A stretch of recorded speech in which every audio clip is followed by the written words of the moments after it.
अभी आप सुनेंगे रामायण, सारंग भाकरे द्वारा लिखित पंकज कालरा की आवाज में। रामायण किष्किंधा कांड भाग 8। धीरे धीरे वर्षा काल समाप्त हो गया। आसमान में छाए रहने वाले काले बरसते बादल छटने लगे। रात को आसमान में अब फिर से तारे उदित होने लगे। चांद की चांदनी धरती को नहलाने लगी। किष्किंधा के राज दरबार में हनुमान, नल, नील, जामवंत, अंगद और अन्य वानर वीर बैठे किसी गहन विषय पर चर्चा कर रहे थे। चर्चा के दौरान उनकी नजरें मुख्य प्रवेश द्वार पर जातीं, लेकिन प्रहर दो प्रहर बीत जाने पर भी महाराज सुग्रीव दरबार में नहीं आए थे।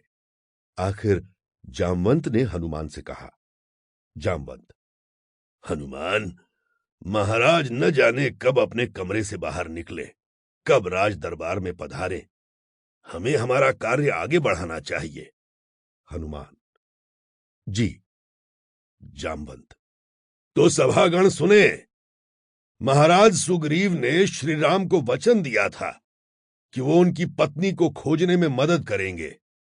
अब वर्षा काल समाप्त होकर शरद ऋतु शुरू हो गई है, लेकिन महाराज की ओर से कोई आदेश नहीं आया है। हनुमान, और यह गंभीर बात है। गंभीर इसलिए क्योंकि श्रीराम ने अपना दिया हुआ वचन पहले ही पूरा कर दिया है। उन्होंने अपने पराक्रम से वाली को मारकर महाराज को उनका खोया हुआ राज्य और उनकी पत्नी रूमा दोनों दिलवा दिए हैं। महाराज को अपना मनोवांछित फल मिल गया है, साथ ही उन्हें महारानी तारा भी मिल गई हैं। जामवंत, कई दिनों से राज्य लक्ष्मी से वंचित रहने के कारण महाराज कुछ ज्यादा ही सुख लोलुप हो गए हैं और अपने ऊपर किए उपकार को लगभग भूल गए हैं। हनुमान, जामवंत ठीक कह रहे हैं। महाराज को जल्द से जल्द अपने उपकार का बदला प्रत्युपकार से चुकाना चाहिए। श्री राम महाराज सुग्रीव को कुछ कहें, उसके पहले ही महाराज को जितना जल्दी हो सके देवी सीता की खोज प्रारंभ कर देनी चाहिए।